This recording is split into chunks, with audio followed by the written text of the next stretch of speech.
Вітаю ўсіх слухачоў Еўрарадыё. Студыі для вас працуе Зміцер Лукашук, і гэта сумесны стрым Еўрарадыё і Е-прамовы. Як звычайна, нас можна слухаць і глядзець праз аккаунты Еўрарадыё ў сацыяльных сетках Facebook, Аднакласнікі, ВКонтакте, на канале YouTube. У першыя дні новага 2020 года у шэрагу замежных СМІ з'явіліся аналітычныя артыкулы, прысвечаныя Беларусі. Дакладней, пагрозе незалежнасці Беларусі у выніку гульняў беларускіх уладаў у паглыбленні інтэграцыі з Расіяй. Так, польскі палітолог Вітольд Юраш на сторонках «Вядомасці.пл» задаецца пытаннем, ці стане 2020 апошнім годам незалежнасці Беларусі. Украінскае выданне «Еўрапейская правда» расказвае пра тое, як Путін рыхтуецца да новай анексіі. Зразумела, гэта Беларусі. Расійскі эканаміст Сергей Алексашенко в эфіры «Эхо Москвы» не выключае, што інтэграцыя Беларусі можа прайсці па крымскім сцэнары. Ну і гэтак далей. Гэта не апошнія маргінальныя расійскія інтэрнэт-сайты увогуле пералічваць не будзем. Так ці варта звяртаць увагу на алармійскія папярэджанні замежных экспертаў? Пра гэта мы сёння і пагаворым з маім госцем у студыі, кіраўніком Цэнтра стратэгічных і знешнепалітычных даследаванняў Арсеніем Сівіцкім. Добрый дзень, Арсений. Вітаю, Зміцер.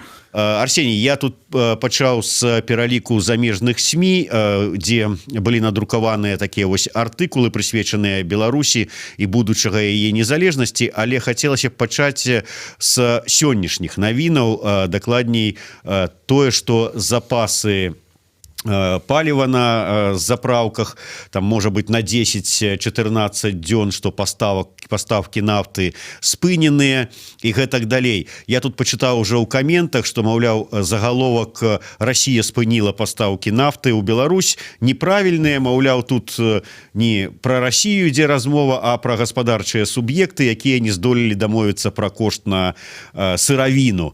Ўсё ж такі, што за гэтым стаіць? Ну, як вядома, Александр Лукашенко і Владимир Путін падчас апошняй сустрэчы нібыта дамовіліся аб тым, што Расія захавае кошты на нафту і на газ для Беларусі на ўзроўні 2019 года. Не зусім зразумела, адкуль растуць ногі ў гэтага выказвання, але, наколькі я разумею, гэта была дэманстрацыя беларускай пазіцыі, што Беларусь спадзяецца на тое, што Расія не будзе падвышаць кошты, і з-за гэтага мы апынуліся ў сітуацыі, якую зараз маем. То бок у нас па газу тэрміновы кантракт на 2 месяцы з захаваннем кошта $127 за 1000 кубаметраў. Ну і па газу, хутчэй за ўсё, таксама мы не дамовіліся з-за таго, што павышэнне цаны на расійскую нафту запраграмавана так званым падаткавым манеўрам, як мінімум на 5-7% у гэтым годзе. І гэта была, хутчэй за ўсё, устаноўка беларускага ўраду весці перамовы з улікам таго, каб кошты ўзроўню 2019 года захаваліся для Беларусі. Па газу нам пашанцавала, бо Расія не здолела дабудаваць Паўночны поток-2, і яна вымушана была пайсці на саступкі Украіне. Ну і тут таксама мы выкарысталі гэтую сітуацыю і атрымалі гэты тэрміновы кантракт, але як толькі Расія дабудуе Паўночны поток-2, хутчэй за ўсё, варта чакаць новай газавай вайны, як на беларускам, так і на украінскім накірунках. Па нафце у Расіі тут больш ёсць магчымасцяў ціснуць, і хутчэй за ўсё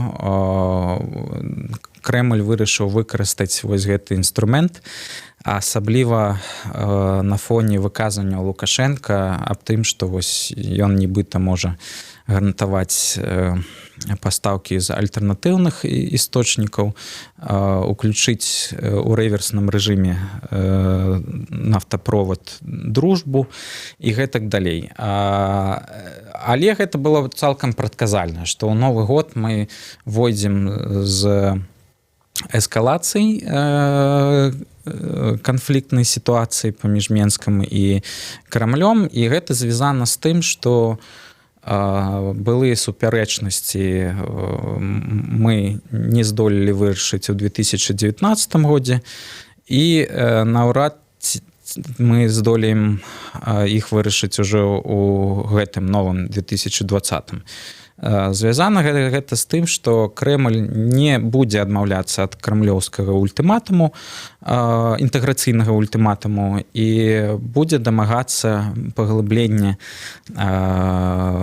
інтэграцыйных працэсаў з Беларусю, ну, відавочна, праз ціск, праз прымушэнне, і дзеля гэтага будуць выкарыстоўвацца у тым ліку і такія эканамічныя традыцыйныя інструменты, як нафта, газ і блакаванне расійскага рынку для беларускай прадукцыі.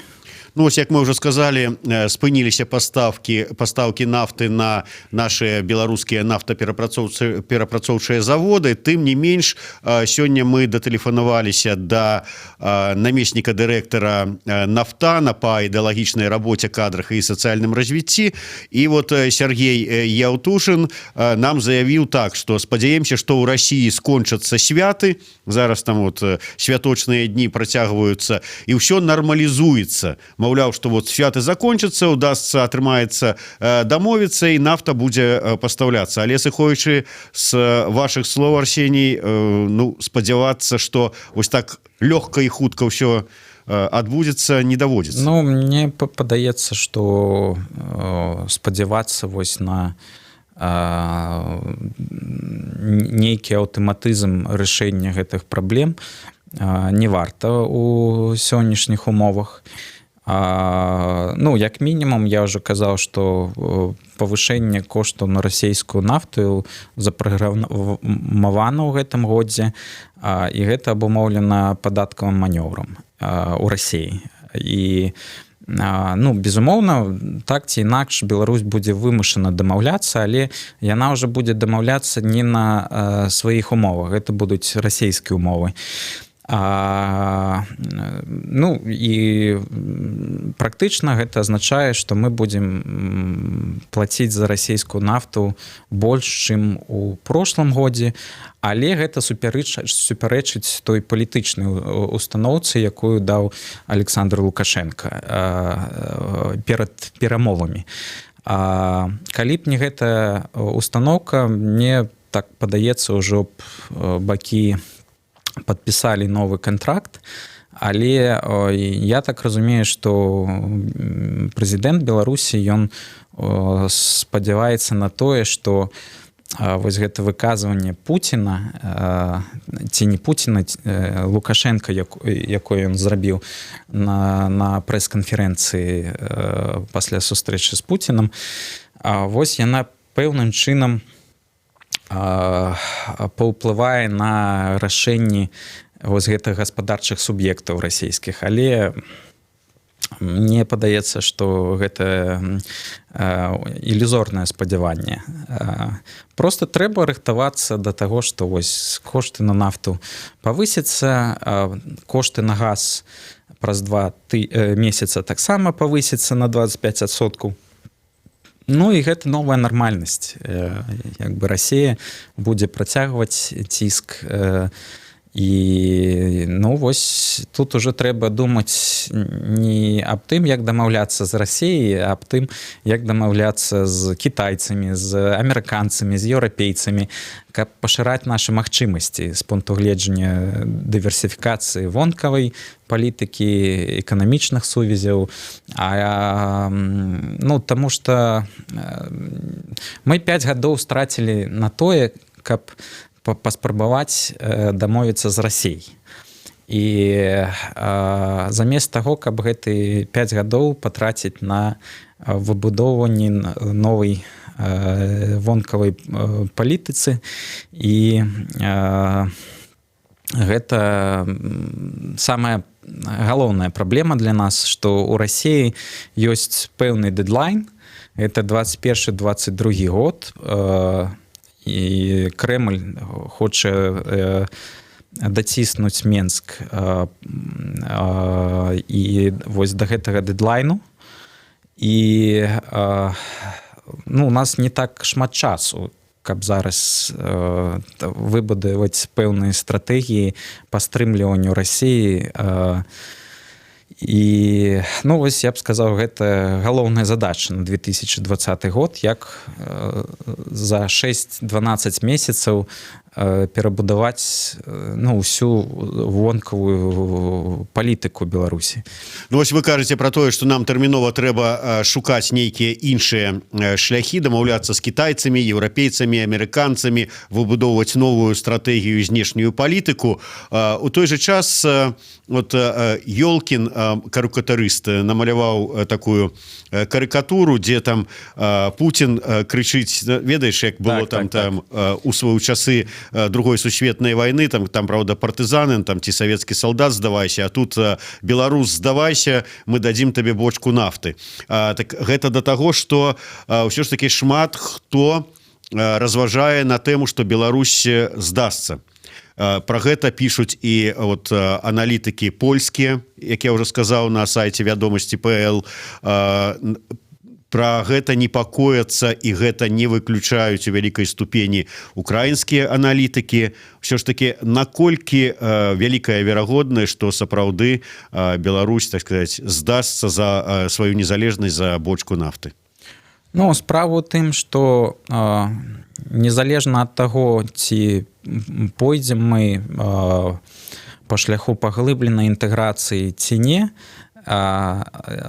эканамічныя умовы супрацоўніцтва з Расіяй для нас не будуць змяняцца, яны будуць толькі пагаршацца. І гэта, хутчэй за ўсё, той факт, які не зусім разумее беларускі бок. Таму што вось гэтая мантра пра пераход на раўнадаходныя кошты на нафту і на газ, яна нас можа прывесці не да тых рэзультатаў, які мы чакаем. Таму што Расія, яна сама пераходзіць на гэтыя раўнадаходныя кошты. Але якім чынам? Яна павышае ўзровень унутраных цэн на нафту і на газ да ўзроўня экспартных.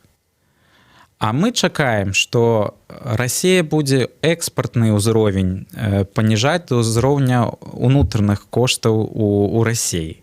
І то бок мы зараз падпішемся гіпатэтычна пад гэтым пакетам дамоўленасцяў, спадзяваючыся на тое, што ў 24-25 годзе мы будзем набываць у Расіі нафту і газ па унутрарасійскім коштам.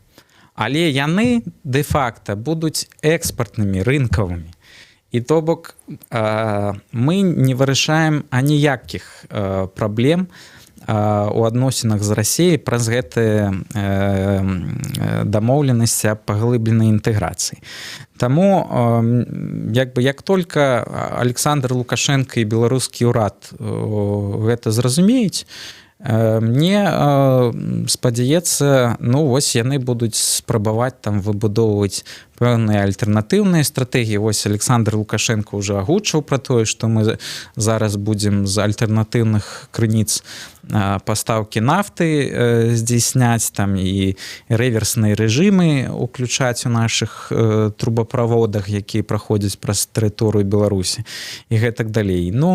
На жаль, мы страцілі 5 гадоў. Вось трэба было ў 2015 годзе пра гэта ўсё пачынаць разважаць, думаць, пэўныя практычныя крокі рабіць, таму што гэта ўсё інфраструктура. Яна у адзін момант не будуецца. То бок на гэта патрэбен час. І, Арсений, вот вы сказали некалькі разоў уже про тое, что страчаны 5 гадоў як мінімум, было ўсё зразумела яшчэ 5 гадоў таму, як толькі пачалася вот гэтая ўся валтузня ў России с этими іх пераходамі, падатковымі манёўрамі і гэтак далей.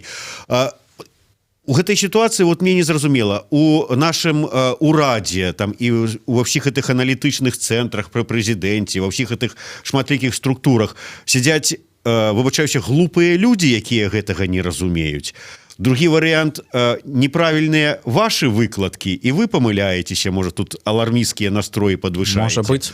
Альбо разумеюць усё правільна і вы, і, скажем, там урад і аналітыкі, але не могуць давесці гэтую вот нармальную тэзу аднаму чалавеку ў Беларусі, ад якога залежыць канчатковая там адмашка ці прыняццё рашэння. Не, справа ў тым, што я не буду казаць пра гэтыя ўсе аналітычныя структуры, якія там нібыта працуюць ці не працуюць. Незразумела наогул, хто працуе па Расіі у гэтых структурах у Беларусі на самой справе. Справа ў тым, што вось ёсць заўсёды пэўнае спадзяванне на тое, што Александр Лукашенко ў апошні момант ён разруліць усе гэтыя супярэчнасці падчас перамоў з Владимиром Путиным. І вось Владимир Путин зробіць адмашку, і потым усё запрацуе згодна з гэтымі дамоўленасцямі. То бок сітуацыя ў тым, што беларускі бок не разумее працэс прыняцця рашэння ў Крамлі. І гэта вось відавочна таксама па апошнім выказванням, у тым ліку Александра Лукашенка, які там спрабуе супрацьпаставіць Медведева і Путіна, і што яны нібыта там розныя пазіцыі займаюць па паглыбленню інтэграцыі, но гэта таксама ілюзорнае ўспрыняцце рэчаіснасці. Таму што па Беларусі, лепей сказаць па-іншаму, антибеларускі кансэнсус ён быў дасягнуты яшчэ ў 2015 годзе. І менавіта таму Расія пачала ціснуць адразу на Беларусь пасля Украіны ў 2015 годзе. Тады ж па факту Расія сфармулявала свой першы інтэграцыйны ультыматум. І ён быў ваенна-палітычны. Акрамя таго, што Расія патрабавала размяшчэння ваенных базаў. Яна таксама хацела завяршыць працэс фармавання адзінай ваеннай арганізацыі саюзнай дзяржавы. І гэта было агучана яшчэ ў 2015 годзе. І не проста экспертамі расійскімі. Гэта быў міністр абароны Расійскай Федэрацыі Сергей Шайгу. А зараз, у канцы 2018 года, Крэмль не толькі пацвердзіў гэты ультыматум, але сфармуляваў яго ўжо адкрыта. І спадзявацца на тое, што вось Путін адмовіцца зараз пасля столькіх фейлаў на беларускім накірунку, мне падаецца, гэта не зусім рацыянальна. І як бы ёсць тренд. Як мінімум з 15 года Расія скарачае аб'ём так званых інтэграцыйных субсідый, нарошчваецца ціск з дапамогай розных інструментаў, перш за ўсё эканамічных, але мы бачым, што кожны год гэты інструментарый ён дапаўняецца іншымі. Там, напрыклад, ваенныя базы, мяжа, потым новыя бар'еры на расійскім рынку для беларускай прадукцыі, інфармацыйныя атакі і гэтак далей. І мы бачым, што тут як бы ёсць такі тренд на ўзмацненне гэтага ціску, і не зрабіць з гэтага высновы. Вось я не ведаю, чаму гэтыя высновы не зроблены, а самае галоўнае, чаму нічога не робіцца дзеля таго, каб пэўным чынам стрымаць далейшае ўзмацненне гэтага ціску. Ну, можа штосьці і робіцца, толькі штосьці дзіўнае і мала для нас заўважнае. І таму менавіта, відаць, робяць вот, там, скажем, аналітыкі, той же самы Вітольд Юраш на старонках вядомасцей задаецца пытаннем, ці стане 2020 апошнім годам незалежнасці, а еўрапейская праўда кажа пра падрыхтоўку Пуціна да новай анексіі. Наколькі вот гэтыя аналітычныя выкладкі, як ты лічыш, маюць нейкую пад сабой падставу. Я маю на ўвазе і страту незалежнасці ў 2020 годзе і вот пагрозу анексіі. Ну, тое, што Беларусь знаходзіцца зараз у парадку дня Крамля, гэта 100%. І мы лічым, што Беларусь у парадку дня знаходзіцца як мінімум з 2015 года. Просто нам пашанцавала тады, таму што з'явілася яшчэ адзін канфлікт у Сірыі. І гэта адцягнула увагу Крамля на некалькі гадоў ад Беларусі, але мы бачым зараз, што Расія перамагла ў Сірыі. І зараз у Крамля ёсць і час, і рэсурсы, і самае галоўнае, як унутрыпалітычная, так і геапалітычная матывацыя, каб заняцца Беларусю. Ці будзе 2020 год апошнім годам незалежнасці для Беларусі? Ўсё залежыць ад нас, ад таго, як мы здолеем мабілізавацца ўнутры краіны, а таксама мабілізаваць падтрымку міжнароднай супольнасці дзеля таго, каб супрацьстаяць вось гэтым негатыўным сцэнарам, калі мы страчваем незалежнасць і суверэнітэт. Ну і па-другое, таксама ўсё будзе залежыць ад таго, ці будзе Беларусь заставацца адзінай тэмай у парадку дня Крамля.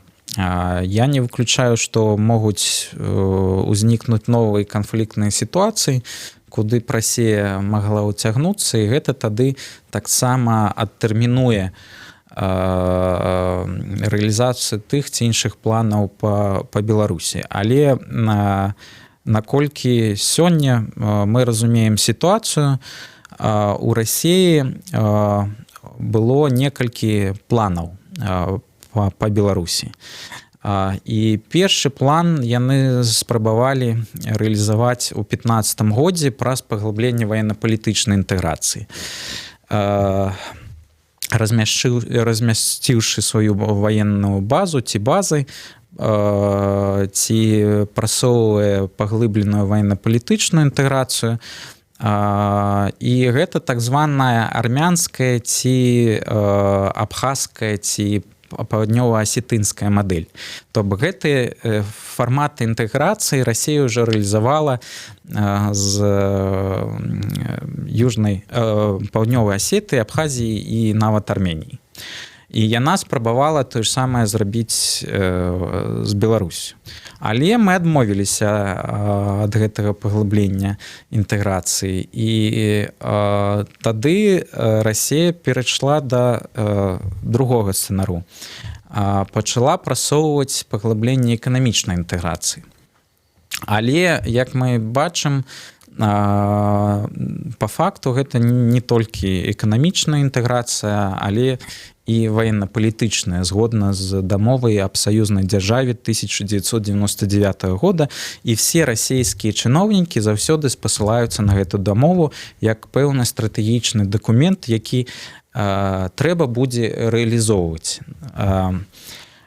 Хутчэй за ўсё, Мінск таксама адмовіўся ад гэтага сцэнара, і зараз галоўнае пытанне, што будзе далей. І з таго, што сёння абмяркоўваецца у розных аналітычных структурах у Расіі, у ведамственных часопісах друкуюцца, на лекцыях у акадэміях генеральнага штабу узброеных сілаў Расійскай Федэрацыі, то існуюць яшчэ некалькі сцэнароў, калі Расія вымушана будзе іх рэалізаваць, каб не страціць уплыў на Беларусь. Наколькі рэальны вось гэты сцэнар, пра які піша расійскі эканаміст Сергей Алексашенко, пра тое, што заедуць трактарысты са Смаленскай і Бранскай вобласці, купяць у беларускіх ваенторгах сабе аўтаматы і зенітныя установкі і пойдуць там захопліваць Віцебск, Магілёў, а вежлівыя чалавечкі з'явяцца у беларускай палаце прадстаўнікоў. Ну, гэты сцэнар верагодны, таму што да яго Расія рыхтуецца. І рыхтуецца практычна. Разгортванне войскаў на мяжы з Беларусю, стварэнне мяжы, а гэта як бы па сутнасці таксама з'яўляецца формай ваеннай прысутнасці. То бок відавочна, што падрыхтоўка да гэтага сцэнара ідзе. Але мне здаецца, што зараз ён не самы верагодны. Перад тым, як Расія паспрабуе рэалізаваць гэты сцэнар, ёсць яшчэ адзін. Ён таксама сілавы, але ён звязаны са зменай рэжыму у Менску. То бок гэта па сутнасці спроба перафарматаваць палітычны рэжым на больш лаяльны Крэмлю з дапамогай таксама выкарыстоўвання сілы, але не ў такіх памерах і маштабах, як гэта было падчас крымскай аперацыі ці вайны на Донбасе. Вось гэтыя самыя катастрафічныя сцэнары, яны будуць больш верагоднымі пасля 24 года, і толькі калі Расія не здолее узмацніць, паглыбіць узровень інтэграцыі з Беларусю, бо галоўная праблема для Расіі гэта тое, што у сярэднетэрміновай перспектыве Расія будзе губляць уплыў на Беларусь аб'ектыўна.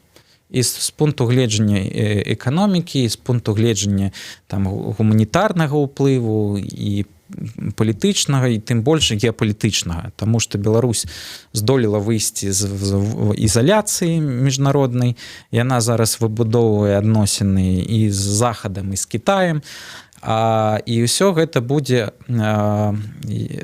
спрыяць таму, што Беларусь будзе мяняць сваю геапалітычную арыентацыю. І менавіта гэта хвалюе сёння крамлёўскіх стратэгаў. І каб прэвентыўна гэтыя сцэнары негатыўныя для расійскіх інтарэсаў заблакаваць, трэба пайсці зараз на пэўныя крокі. Я не выключаю, што калі Менск ужо адмовіўся ад паглыблення так званай эканамічнай інтэграцыі, а мне падаецца, што Александр Лукашенко адмовіўся, і таму вось мы зараз назіраем наступствы гэтага рашэння, то для нас гэты год будзе даволі жорсткі ў адносінах з Расіяй.